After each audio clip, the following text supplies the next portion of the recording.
Hello, hello. This is Mindful Yoga Chick, and tonight I'll be reading The Yellow Wallpaper for you. This story is by Charlotte Perkins Gilman. This was a story written in 1892. And she was an American writer that passed away in 1935. Okay? And I'd like to just check on everything here in our audio and make sure we're good to go. Just bear with me 1 second. And I hope to see the chat as well, in case there are messages from our friends. Just bear with me 1 second here.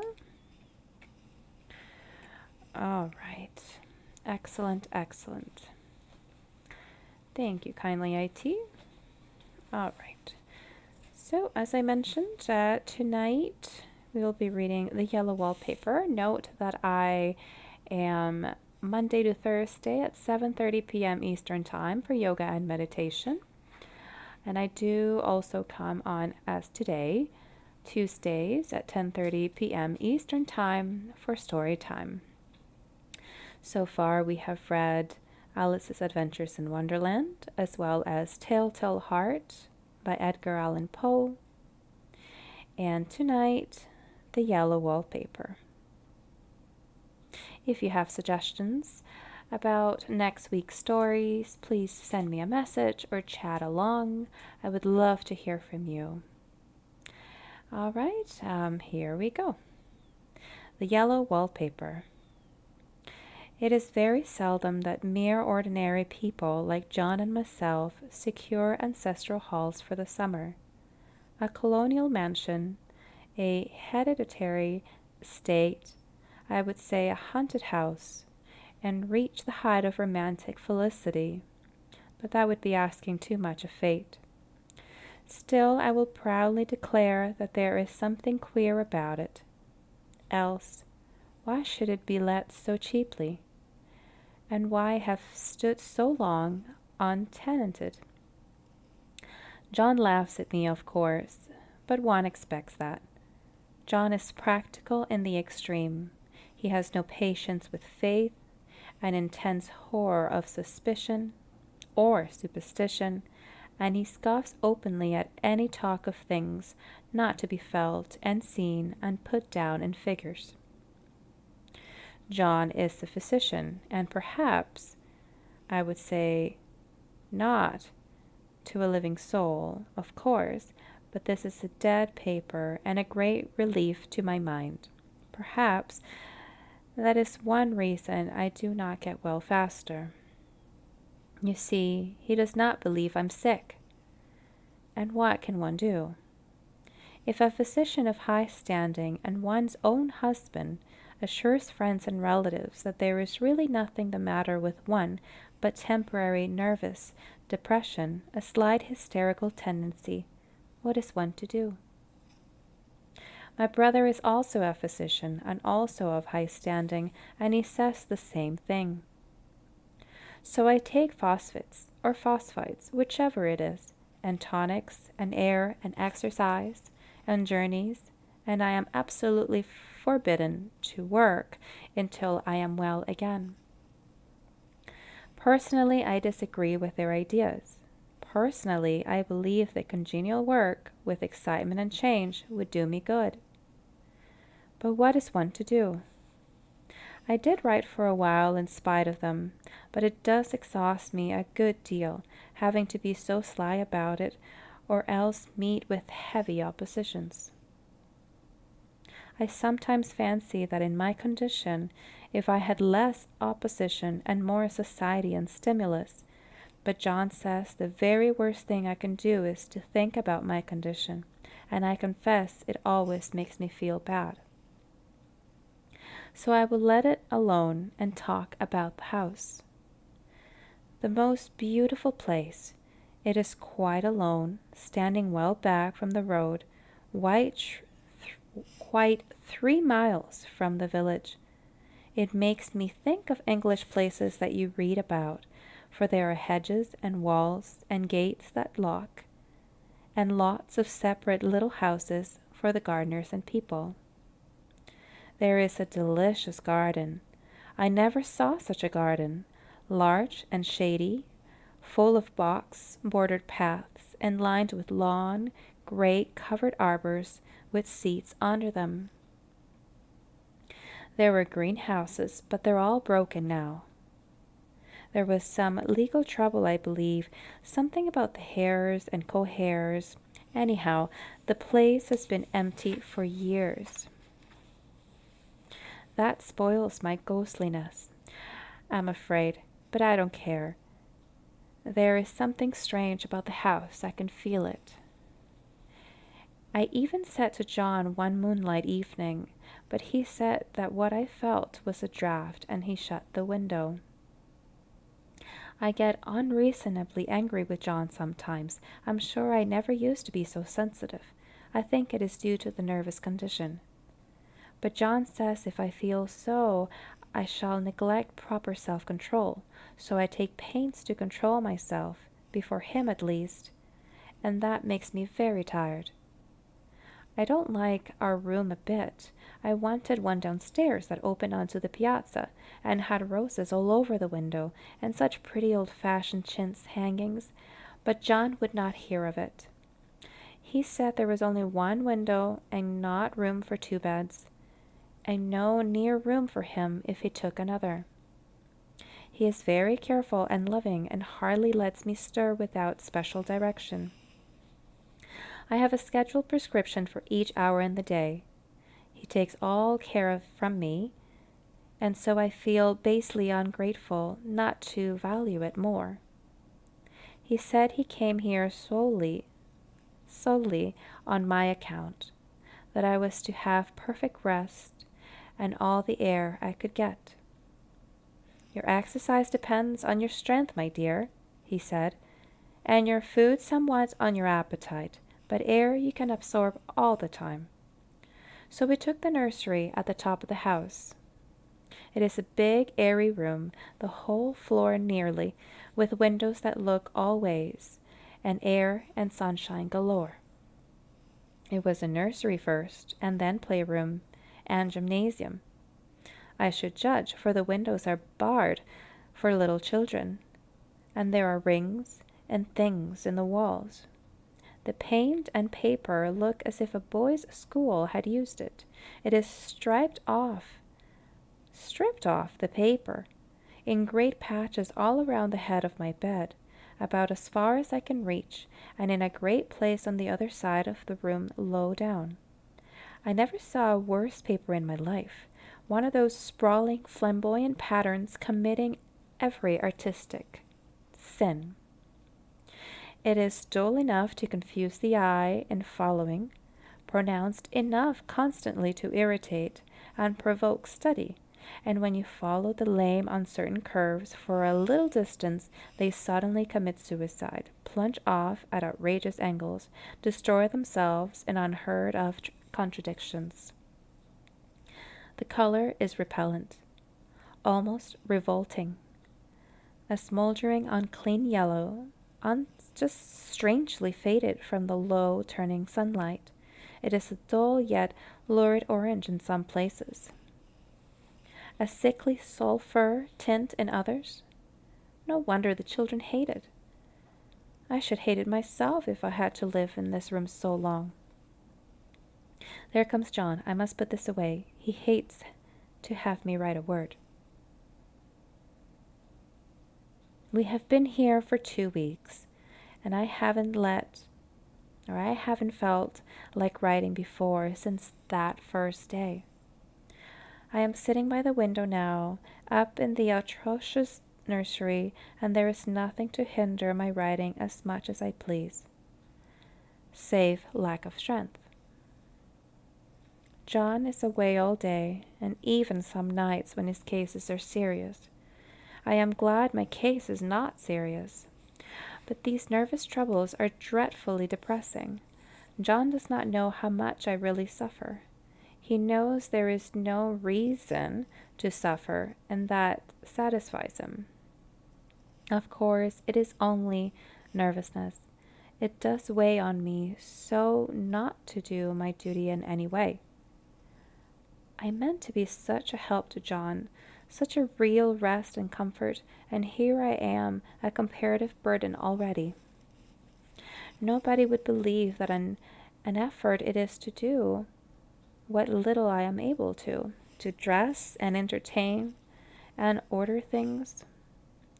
It is fortunate Mary is so good with the baby, such a dear baby, and yet I cannot be with him. It makes me so nervous. I suppose John never was nervous in his life.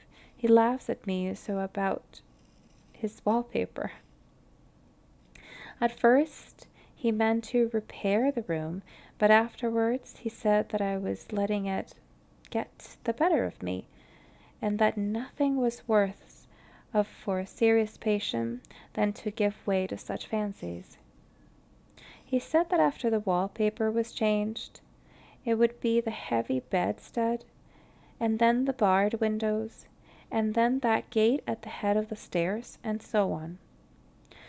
You know the place is doing you good, he said. And really, dear, I don't care to renovate the house just for a 3 months rental. Then do let us go downstairs, I said. There are such pretty rooms there. Then he took me in his arms and called me a blessed little goose, and said he would go down to the cellar, if I wished, and have it whitewashed into the bargain. But he is right enough about the bed and windows and things. It is as airy and comfortable a room as anyone need wish, of course. I would not be so silly as to make him uncomfortable just for a whim. I'm really quite fond of the big room, all but the horrid paper. Out of one window I can see the garden, those mysterious, deep-shaded arbors, the righteous old-fashioned flowers and bushes and gnarly trees. Out of another I get a lovely view of the bay and a little private wharf belonging to the state. There is a beautiful shaded lane that runs down there from the house. I always fancy I see people walking in these numerous paths and arbors, but John has cautioned me not to give way to fancy in the least. He says that with my imaginative power and habit of story-making, a nervous weakness like mine is sure to lead to all manner of excited fancies, and that I ought to use my will and good sense to check the tendency. So I try. I think sometimes that if I were only well enough to write a little, it would relieve the press of ideas and rest for me. But I find I get pretty tired when I try. It is so discouraging not to have any advice and companionship about my work. When I get really well, John says we will ask Cousin Henry and Julia down for a long visit, but he says he would as soon put fireworks in my pillowcase as to let me have those stimulating people about now. I wish I could get well faster.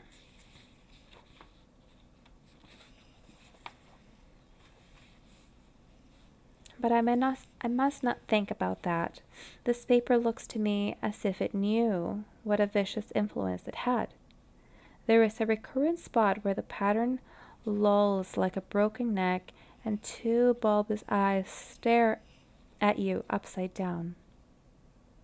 I get positively angry about the impertinence of it and the everlastingness. Up and down and sideways they crawl, and those absurd, unblinking eyes are everywhere.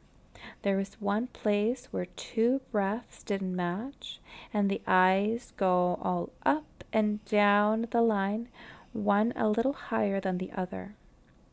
I never saw so much expression in an inanimate thing before, and we all know how much expression they have.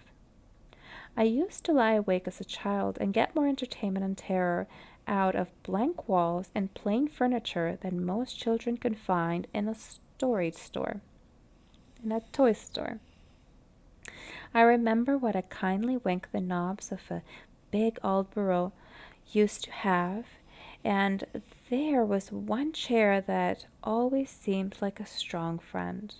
I used to feel that if any of the other things looked too fierce, I could always hop into that chair and be safe. The furniture in this room is no worse than inharmonious, however, for we had to bring it all from downstairs. I suppose when it was used as a playroom, they had to take the nursery things out, and no wonder. I never saw such ravages as the children have made here. The wallpaper, as I said before, is torn off in spots, and it sticketh closer than a brother. They must have had perseverance as well as hatred. Then the floor is scratched and gouged and splintered.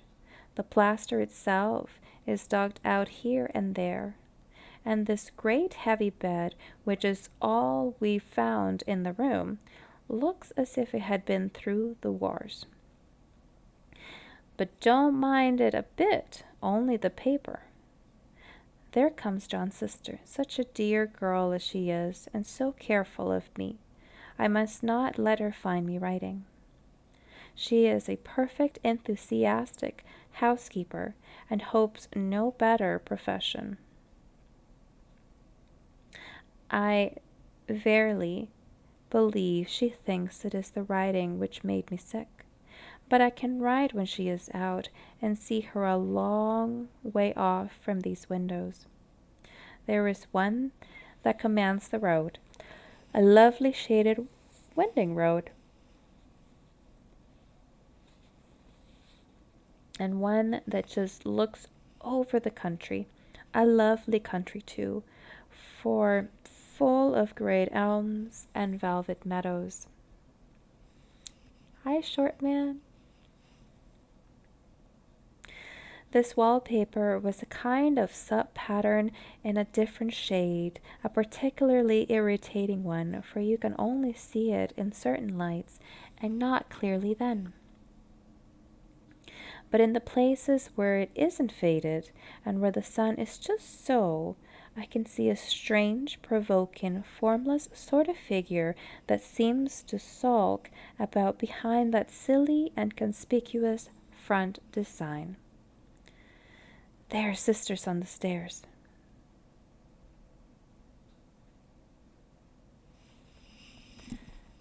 Take a sip of water before we continue.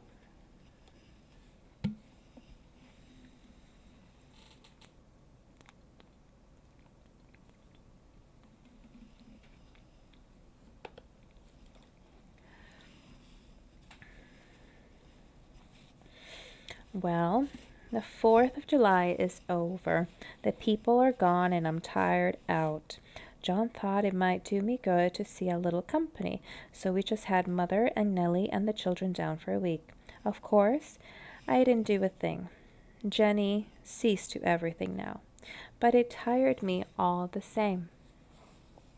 John says if I don't pick up faster, he shall send me to Weird Mitchell in the fall.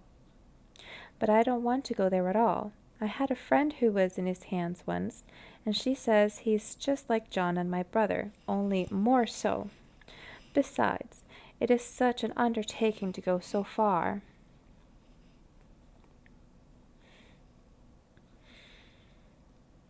I don't feel as if it was worthwhile to turn my hand over for anything, and I'm getting dreadfully fretful and querulous.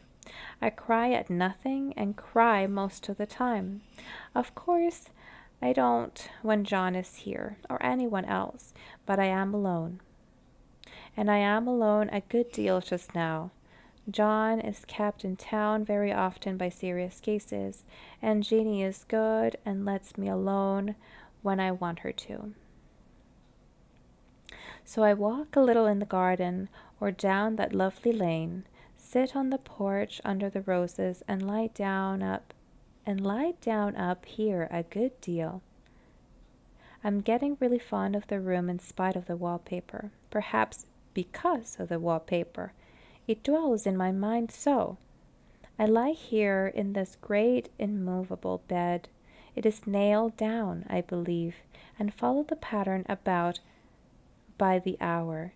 It is as good as gymnastics, I assure you. I start, well, we'll say at the bottom, down at the corner over there, where it has not been touched, and I determined for the thousandth time that I will follow that pointless pattern to some sort of conclusion. I know a little of the principle of design. I know this thing was not arranged on any laws of radiation, or alteration, or repetition, or symmetry, or anything else that I've heard of. It is repeated, of course, by the breaths, but not otherwise. Looked at in one way, each breath stands alone. The bloated curves and flourishes, a kind of debased Romanesque, with delirium tremens, go waddling up and down in isolated columns of fatuity.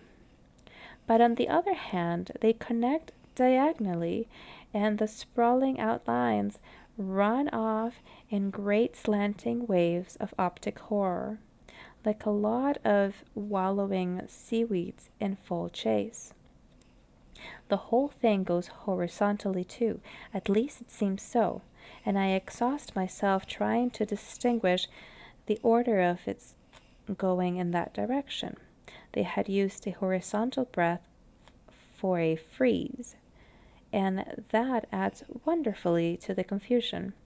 There is one end of the room where it almost is intact, and there, when the cross lights fade and the low sun shines directly upon it, I can almost fancy radiation after all.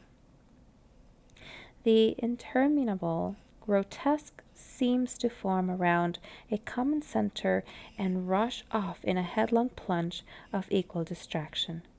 It makes me tired to follow it. I will take a nap, I guess. I don't know why I should write this. I don't want to. I don't feel able. And I know John would think it absurd. But I must say what I feel and think in some way. It is such a relief.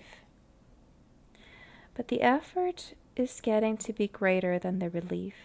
Half the time now I am awfully lazy and lie down ever so much. John says I mustn't lose my strength, and has me take cod liver oil and lots of tonics and things, to say nothing of ale and wines and rare meat. Dear John, he loves me very dearly and hates having me sick. I tried to have a real, earnest, reasonable talk with him the other day, and tell him how I wish he would let me go and make a visit to cousin Henry and Julia. But he said I wasn't able to go, nor able to stand it after I got there, and I did not make out a very good case for myself, for I was crying before I had finished. It is getting to be a great effort for me to think straight, just this nervous weakness, I suppose. And dear John gathered me up in his arms, and just carried me upstairs and laid me on the bed, and sat by me and read to me till it tired my head. He said I was his darling and his comfort and all he had, and that I must take care of myself for his sake and keep well. He says no one but myself can help me out of it, that I must use my will and self-control and not let any silly fancies run away with me.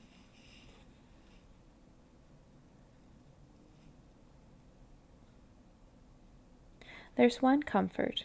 The baby is well and happy, and does not have to occupy this nursery with the horrid wallpaper. If we had not used it, that blessed child would have. What a fortunate escape! Why, I wouldn't have a child of mine, an impressionable little thing, live in such a room for worlds. I never thought of it before, but it is lucky that John kept me here after all. I can stand it so much easier than a baby, you see. Of course, I never mention it to them any more. I am too wise, but I keep watch for it all the same. There are things in the wallpaper that nobody knows but me, or ever will. Behind that outside pattern, the dim shapes get clearer every day. It is always the same shape, only very numerous.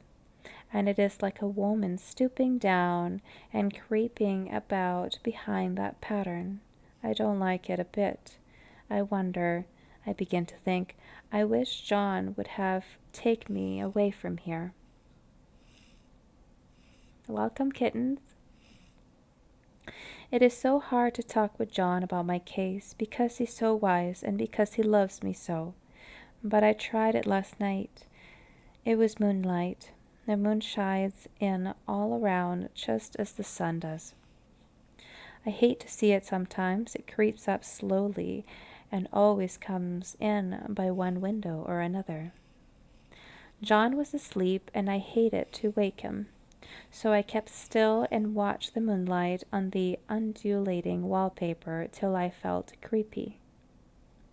The faint figure behind seemed to shake the pattern, just as if she wanted to get out. I got up softly and went to feel and see if the paper did move. And when I came back, John was awake. "What is it, little girl?" he said. "Don't go walking about like that. You'll get cold." I thought it was a good time to talk, so I told him that I really was not gaining here, and that I wished he would take me away.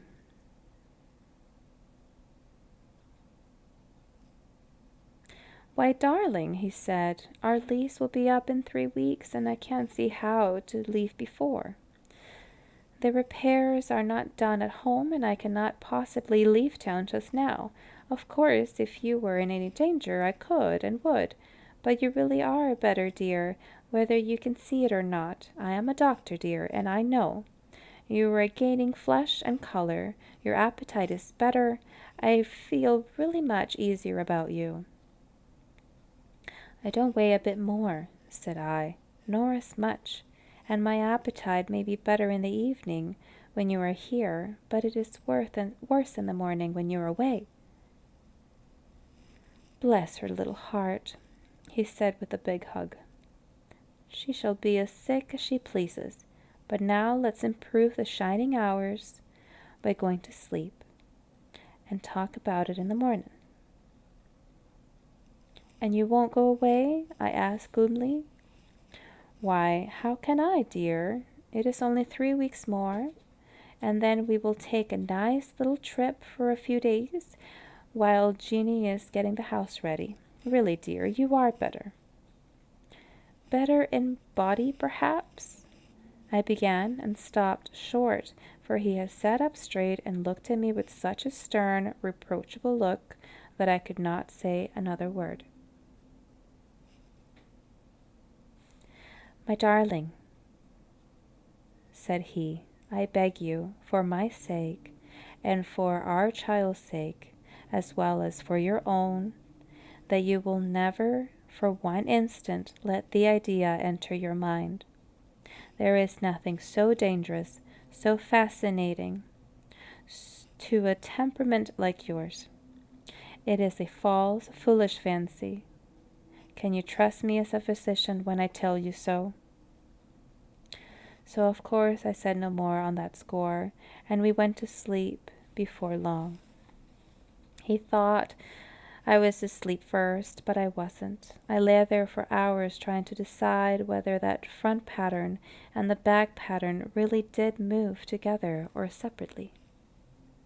On a pattern like this by daylight, there is a lack of sequence, a defiance of law. that is a constant irritant to a normal mind. The color is hideous enough and unreliable enough and infuriating enough, but the pattern is torturing. You think you have mastered it, but just as you get well under way in following, it turns a back somersault, and there you are. It slaps you in the face, knocks you down, and tramples up on you. It is like a bad dream. The outside pattern is a florid arabesque, reminding one of a fungus. If you can imagine a toadstool in joints, an interminable string of toadstools budding and sprouting in endless convulsions, why, that is something like it. That is, sometimes. There is one marked peculiarity about the paper, a thin body, a thing nobody seems to notice but myself, and that is that it changes as the light changes. When the sun shoots in through the east window, I always watch for that first long straight ray. It changes so quickly that I never can quite believe it. That is why I watch it always. By moonlight, the moon shines, and all night, when there is a moon, I wouldn't know if it was the same paper. At night, in any kind of light, in twilight, candlelight, lamplight, and worst of all, by moonlight, it becomes bars. The outside pattern, I mean, and the woman behind it, is as plain as can be. I didn't realize for a long time what the thing was that showed behind, that dim sub-pattern, but now I am quite sure it is a woman. By daylight she is subdued, quiet. I fancy it is the pattern that keeps her so still. It is so puzzling. It keeps me quiet by the hour. I lie down ever so much now. John says it is good for me, and to sleep all I can. Indeed, he started the habit of making me lie down for an hour after each meal. It is a very bad habit, I am convinced, for you see, I don't sleep. And that cultivates deceit, for I don't tell them I am awake. Oh no. The fact is, I am getting a little afraid of John. He seems very queer sometimes, and even Ginny has an inexplicable look. It strikes me occasionally, just as scientific hypotheses, that perhaps it is the paper. I have watched John when he did not know I was looking, and come into the room suddenly on the most innocent excuses, and I've caught him several times looking at the paper, and Jeanie too. I caught Jeanie with her hand on it once. She didn't know I was in the room, and when I asked her in a very quiet voice, with the most restrained manner possible, what she was doing with the paper, she turned around as if she had been caught stealing, and looked quite angry, asked me why I should frighten her so. Then she said that the paper stained everything it touched, that she had found yellow smooches on all my clothes, and John's, and she wished we would be more careful. Did not that sound innocent? But I know she was studying that pattern. I am determined that nobody shall find it out but myself. Life is very much more exciting now than it used to be, you see. I have something more to expect, to look forward to watch. I really do eat better, and I am more quiet than I was. John is so pleased to see me improve. He laughed a little the other day and said I seemed to be flourishing in spite of my wallpaper. I turned it off with a laugh. I had no intention of telling him it was because of the wallpaper. He would make fun of me. He might even want to take me away. I don't want to leave now until I have found it out. There is a week more, and I think that will be enough. I'm feeling so much better now. I don't sleep much at night, for it is so interesting to watch developments, but I sleep a good deal during the daytime. In the daytime, it is tiresome and perplexing. There was always new shoots on the fungus, and new shades of yellow all over it. I cannot keep count of them, though I have tried consciously. It is the strangest yellow, that wallpaper. It makes me think of all the yellow things I ever saw. Not beautiful ones like buttercups, but old, foul, bad yellow things. But there is something else about that wallpaper. The smell. I noticed it the moment we came into the room.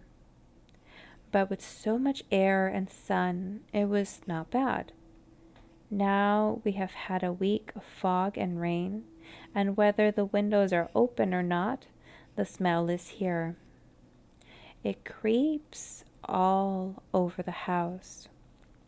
I find it hovering in the dining room, skulking in the room or parlor, hiding in the hall, lying in wait for me on the stairs. It gets into my hair. Even when I go to ride, if I turn my head suddenly and surprise it, there is that smell. Such a peculiar odor. 2.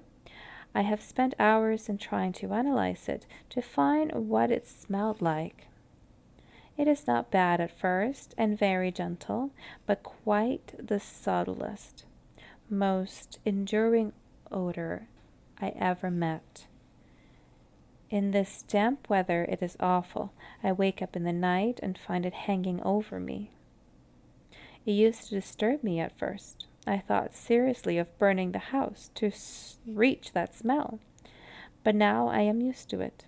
The only thing I can think of that is like is the color of the paper. A yellow smell. There is a very funny mark on this wall, low down near the mop board.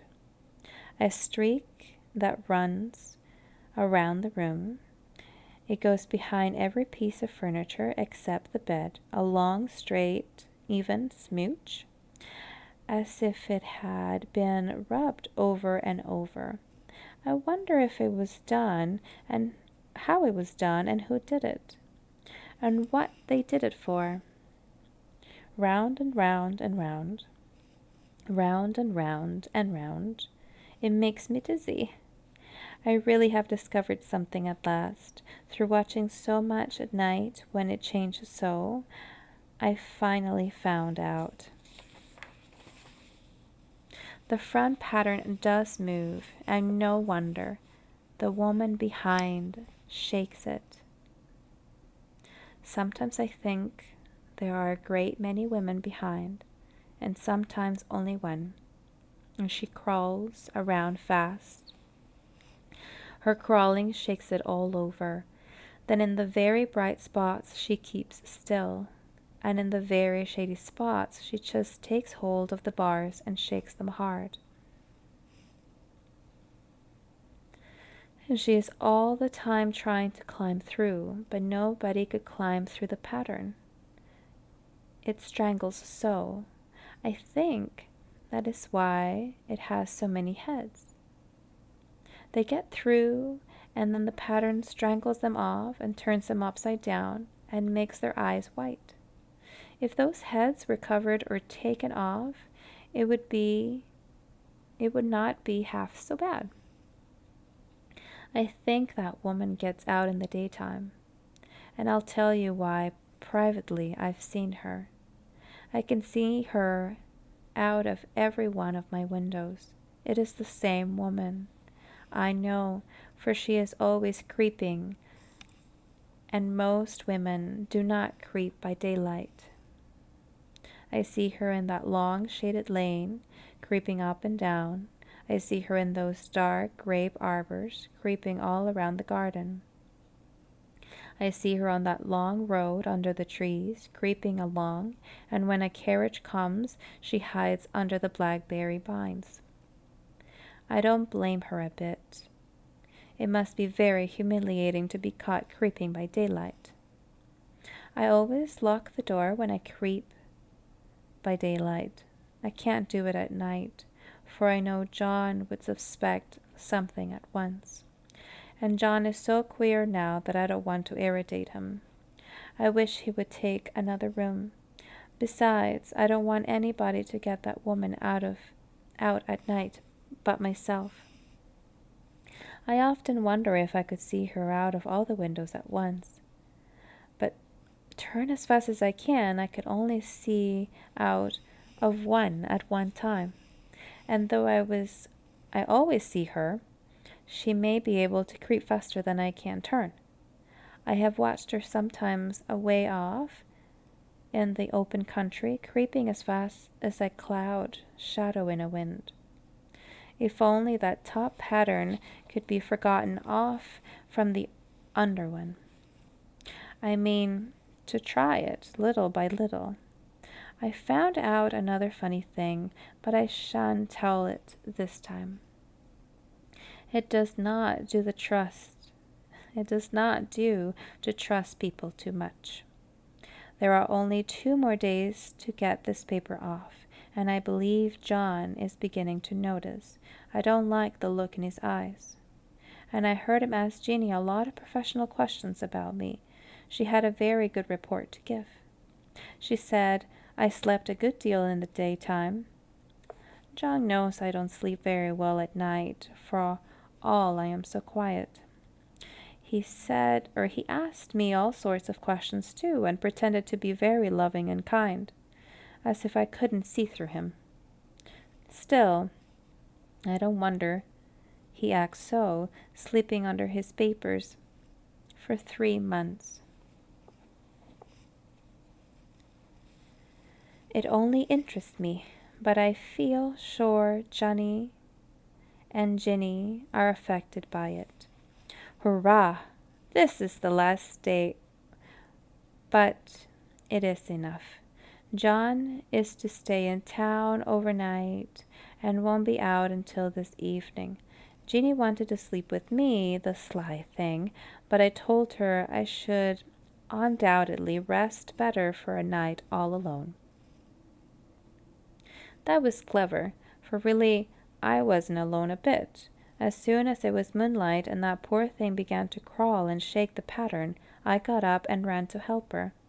I pulled and she shook. I shook and she pulled. And before morning we had peeled off yards of that paper. A strip about as high as my head and half around the room.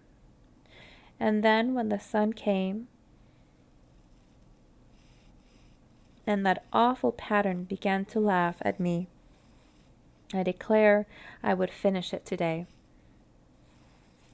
We would go away tomorrow, and they are moving all my furniture down again to leave things as they were here before.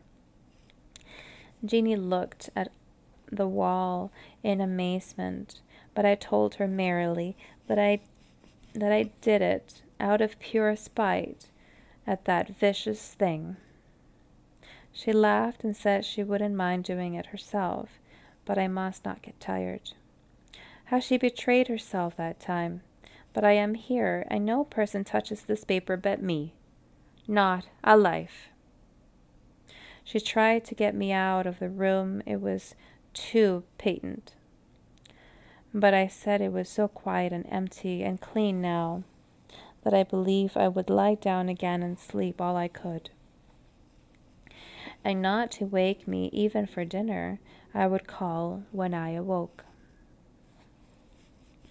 So now she is gone, and the servants are gone, and the things are gone, and there is nothing left but that great bedstead nailed down with the canvas mattress we found on it. We shall sleep downstairs tonight and take the boat home tomorrow. I quite enjoy the room. Now it is bare again. How those children did tear about here. This bedstead is fairly gnawed, but I must get to work. I have locked the door and thrown the key down into the front path. I don't want to go out. I don't want to have anybody come in till John comes. I want to astonish him. I have got a rope up here that even Jeannie did not find. If that woman does get out and tries to get away, I can tie her. But I forgot I could not reach far without anything to stand on. This bed will not move. I tried to lift and push it until I was lame, and then I got so angry I bit off a little piece of paper at one corner, but it hurt my teeth. Then I peeled off all the paper I could reach standing on the floor.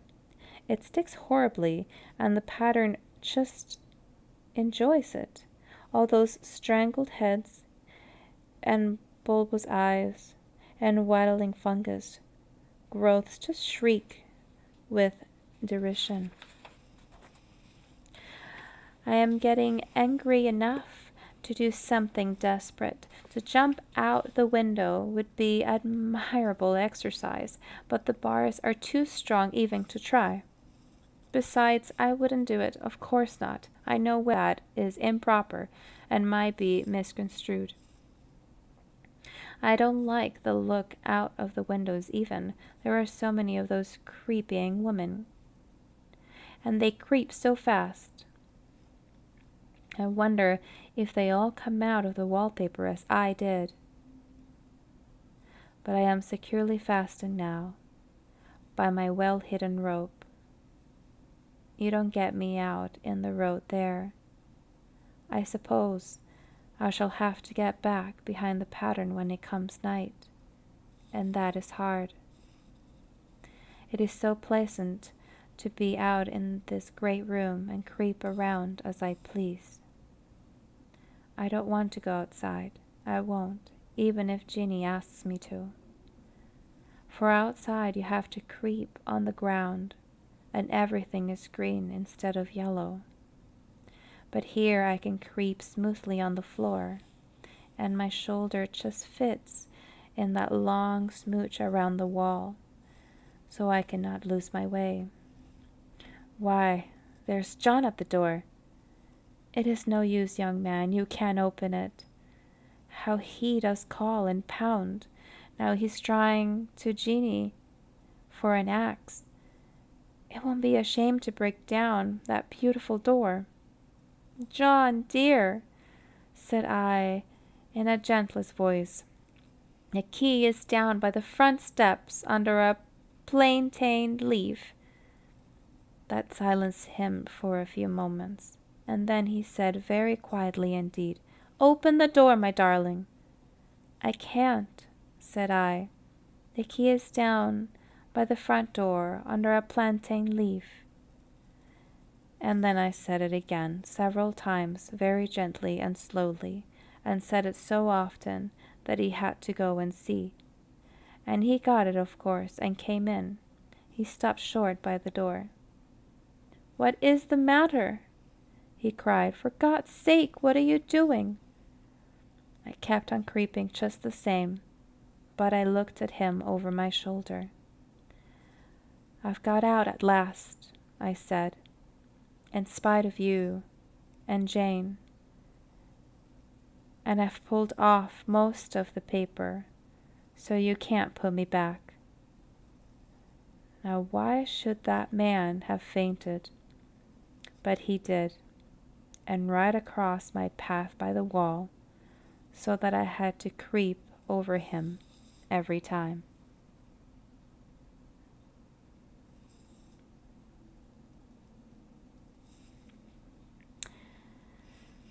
So the sentence I was talking about earlier, guys, was right up here. I wonder if they all come out of the wallpaper as I did. Isn't that an interesting turn of events?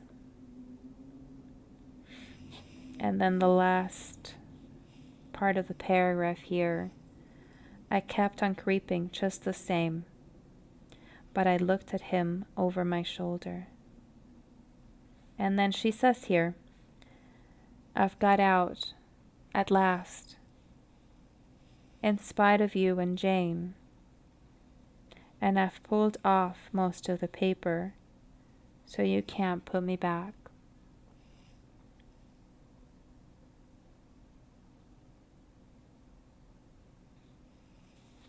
I hope you enjoyed the reading of the Yellow Wallpaper. This was early literature, some of the very earliest literature that we have from the 18th century of really feminist genre. I can read a little bit about Charlotte Perkins here that I'd like to. I just want to point out that Shortman has come by, and we did a shout out to Shortman, so that's really great. Kittens has come out as well. Thank you so much. We did a shout out for him, and I can see that he likes our new emote. So exciting. Very cute. So, Charlotte Perkins Gilman, American writer, was born in 1860, died in 1935. And it says here that Charlotte was born in Hartford, Connecticut. Her father was the writer Frederick Beecher Perkins, which was a nephew of reformer novelist Harriet Beecher Stowe, the author of Uncle Tom's Cabin. Okay. So her father abandoned the family shortly after his daughter's birth. Raised in meager surroundings, the young Gilman adopted her intellectual breecher aunts as role models. As her mother moved from one relation to another, Gilman's early education was neglected. At 15, she had had only 4 years of schooling. In 1878, she studied commercial art at the Rhode Island School of Design. In 1884, she married Charles Walter Stetson, an artist. After the birth of her one daughter, she experienced severe depression. The rest cure her doctor prescribed became the basis of her most famous story, The Yellow Wallpaper. Thank you, kittens. Gilman's first marriage ended in an amicable divorce. A celebrated essayist and public speaker, she became an important early figure in American feminism. Her study, Women in Economics, in 1898, stressed the importance of both sexes having a place in the working world. Her feminist utopian novel, Herland, 1915, described a thriving nation of women without men. In 1900, she married a second time, more happily, to her cousin, George Houghton Gilman. After his sudden death in 1934, she discovered she had inoperable breast cancer. After finishing her autobiography, she killed herself with chloroform in Pasadena, California. Although Gilman's work had been praised by influential critics like William Dean Howells, her fiction had already fallen into obscurity by the time of her death. By mid-century, her critical reputation was so marginal that her name did not even appear in most literary reference works. In 1973, however, a new edition of the Yellow Wallpaper appeared with an afterword by Elaine Hedges that claimed Hellman's tale was a small feminist masterpiece, an assertion subsequent critics have endorsed. The Yellow Wallpaper combines standard elements of Gothic fiction, the isolated country mansion, the brooding atmosphere of the room, the aloof but dominant husband, with the fresh clarity of Gilman's feminist perspective. The originality of her prose style is also worth noting.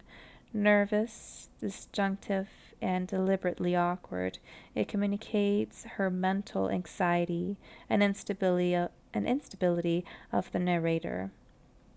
Although borrowed in equal parts from the simple prose of popular magazine fiction and the unreliable narrators of Edgar Allan Poe, Gilman's style remains distinctively her own. So, as read earlier, she does have other works. Yellow Wallpaper is one of her most famous and my favorite for sure. So I hope you like that reading of the Yellow Wallpaper. I know, it's quite interesting, right? Her case is a little sad given that, she went through so much, but the writing can be so interesting. And that's one thing that really gets me about some artists, right? Like, sometimes the most eccentric people can make such great art, but yet have such troubled lives. But I guess it is the trouble within their lives that allows them to have such great art, if you get what I mean. Yeah, Kittens, you're so right. Certainly ahead of her time. Totally. Totally, exactly. Like, writing, where was it? Herland, that was 1915, which described a thriving nation of women without men. In 1915, you guys, like, that is pretty great to think about. Yeah. All right, guys, that was a perfect hour. I am so glad that you were able to join us. I will do some research for our next reading next week. Notice that I have this tiny little bookmark in this book, and it hardly ever moves from here. This is one of my university books, actually, and I think this is really the only book that I've actually kept from all my courses. The course itself was called after the book, The Art of the Short Story.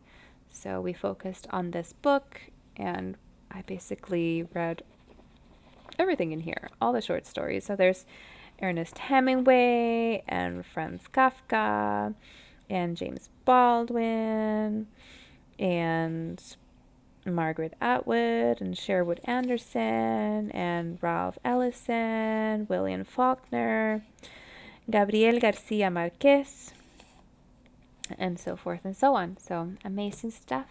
I thank you so, so much for coming and hanging out, everyone that did, everyone that listened. I hope this was something that you enjoyed, and perhaps, in a way, a little educational as well, which I think is pretty cool. And yeah, I'm looking forward to next week for another short story. I need to figure out which one, maybe from the same book, just because it's really good. I'm not biased at all. And I will be back tomorrow. Tomorrow is Wednesday. So Wednesday, 7:30 p.m. Eastern Time for some yoga and meditation. Okay, guys. So with that, I bid you good night. Sleep tight.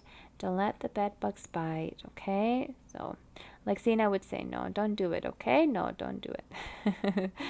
Thank you so much, everybody that came by. Have a great night. We'll talk soon, okay, kittens? Good night. Good night, guys. Bonne nuit. Good night. Buenas noches. Buonasera. Dobranoc.